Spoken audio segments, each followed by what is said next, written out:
Thank you for purchasing an Aexion product. This is an instructional video on how to use the tactical door jamb, the door jamb assist, and information about our accessory kit. Let's start with the accessory kit.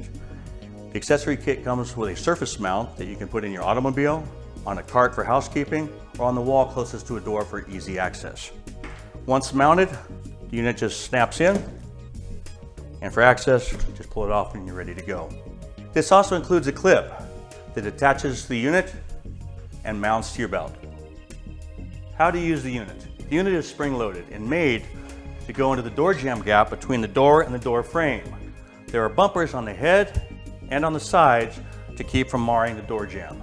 To use the unit, open the door to 90 degrees, grab the handle at the back, push it in the gap all the way in, and turn it 90 degrees and release. That will hold the door open so you can go in and out without it locking behind you. If you need to lock the door in a more open position, it has a locking mechanism. There's a steel button on top. Open the door past 90 degrees, press the button down. If it doesn't immediately drop into a locking hole, keep the pressure on and let the door slowly close until the holes line up with the mechanism. The pressure of the door on the button will keep it engaged. Once you open it up, the button pops up to release. Push the handle all the way in, rotate back left 90 degrees, pull the unit out, and you're ready to go.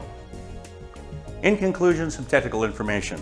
The door jamb assist and the tactical door jamb assist, the only difference between the two is the tactical door jamb assist is made for first responders and has a lighting system that allows you to know the threat level when entering a building. Red for danger, yellow for caution, green for clear, fourth time turns it off.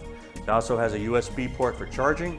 It takes 2 hours to charge. Once charged, you have a blinking light for up to 15 hours.